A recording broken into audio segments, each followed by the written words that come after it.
Rakaman mesej khutbah ini merupakan edisi khas di dalam bahasa Melayu sempena penutupan masjid-masjid di Singapura dan pembatalan solat Jumaat pada hari Jumaat 10 April 2020 disebabkan penularan wabak COVID-19.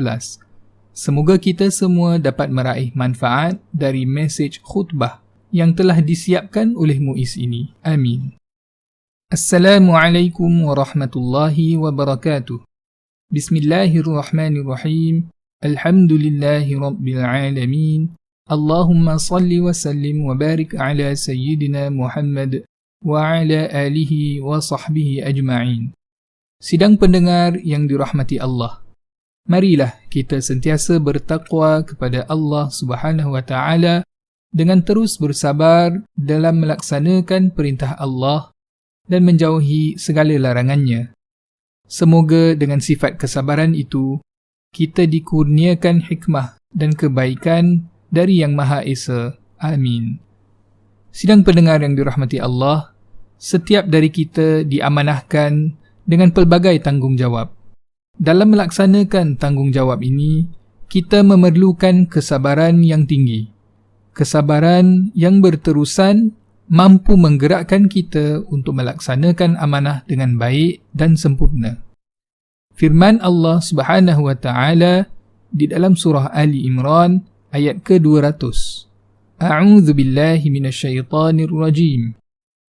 Ya ayyuhalladzina amanu isbiru wa sabiru wa rabitu واتقوا الله لعلكم تفلحون. صدق الله العظيم. Yang bermaksud, wahai orang-orang yang beriman, bersabarlah kamu dan kuatkanlah kesabaranmu, dan bersedialah serta bertakwalah kamu kepada Allah supaya kamu berjaya. Di dalam kitab tafsir Mafatihul Ghaib, Imam Ar-Razi berkata bahawa sabar dan terus bersabar adalah perkara yang perlu dilaksanakan oleh semua manusia untuk dirinya dan orang lain yang berada di sekelilingnya. Saudara-saudari yang dirahmati Allah, tidak dinafikan, kita semua mempunyai kemampuan dan kesabaran yang berbeza dalam menguruskan tanggungjawab kita, terutamanya dalam urusan hal ehwal keluarga kita. Ada yang menguruskannya sendiri. Ada pula yang perlu menjadi penjaga atau caregiver untuk menjaga keperluan kebajikan orang tuanya di rumah. Apa juga peranan dan tanggungjawab kita, kita perlu laksanakannya dengan penuh ketabahan dan amanah. Jika ada di antara adik-beradik kita yang memikul tanggungjawab untuk menjaga ibu dan ayah kita di rumahnya, adik-beradik yang lain pula perlu sama-sama menyumbang dalam menjaga kebajikan orang tuanya. Sumbangan kita tidak hanya terhad kepada sumbangan wang sahaja. Bahkan, apa sahaja yang dapat menggembirakan ibu dan ayah perlu diusahakan, seperti menziarahi mereka, menghubungi mereka atau menemani mereka berjumpa doktor. Sedarilah saudara-saudari bahawa apabila kita bekerjasama dalam menjaga kebajikan ibu dan ayah kita, kita juga sebenarnya menjaga kebajikan adik-beradik yang menjaga ibu dan bapa kita, terutama sekali dalam situasi yang tidak menentu sekarang ini. Mudah-mudahan dengan usaha kita bersama untuk menjaga orang tua kita, ibu bapa kita akan reda dengan kita dan mereka akan mendoakan untuk kesejahteraan kita serta kejayaan kita dalam melaksanakan tanggungjawab kita. Ingatlah saudara-saudari akan pesanan Rasulullah sallallahu alaihi wasallam yang berbunyi, Ridallahi fi rida al-walidain wa sakhatullahi fi sakhatil walidain. Yang bermaksud, rida Allah terletak pada rida ibu dan ayah. Kemurkaan Allah terletak pada kemurkaan ibu dan ayah. Hadis riwayat Al-Hakim. Saudara-saudari, kita masih lagi berdepan dengan ujian wabak yang melanda hampir seluruh dunia.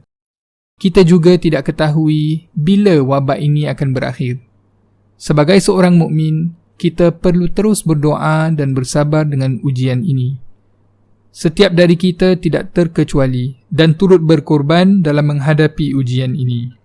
Sebahagian dari kita berkorban dari sudut pekerjaannya, ada juga berkorban dari sudut keuangannya, sebahagian yang lain pula berkorban dalam menjaga keselamatan orang di sekelilingnya, terutamanya warga emas dan anak-anak kecil kita. Justru itu, amatlah penting bagi kita untuk saling bantu-membantu dan menyokong antara satu sama lain.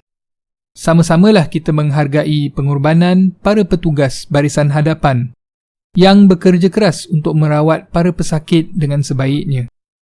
Bagi kita yang sedang bertugas dan belajar di rumah, berbincanglah serta fahamilah tugasan dan pembelajaran ahli keluarga kita.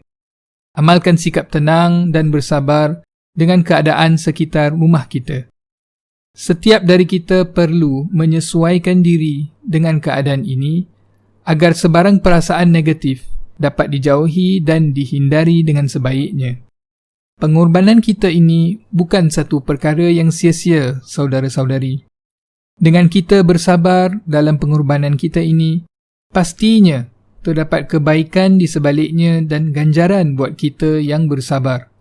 Sabda Nabi SAW yang bermaksud, tidaklah seorang hamba yang menghadapi musibah ta'un, lalu dia terus menetap di negaranya dengan penuh kesabaran, dalam keadaan dia tahu bahawa tidak akan ditimpa dengan musibah, kecuali dengan ketetapan Allah, melainkan akan tertulis baginya pahala seperti pahala orang yang mati syahid.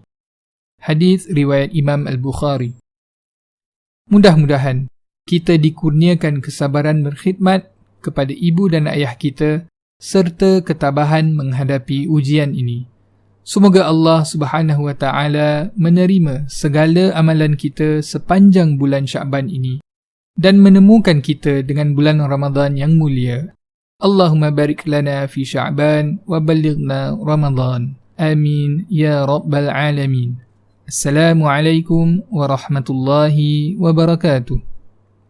Sekiranya anda mempunyai teman-teman atau ahli keluarga yang perlu mendengar intisari khutbah Jumaat di dalam bahasa Inggeris pada setiap minggu, sila layari podcast muslimparents.sg di laman www.muslimparents.sg. Kami sangat mengharapkan doa anda. Semoga Allah Subhanahu wa taala memberkati segala usaha dakwah anda dan kami. Amin.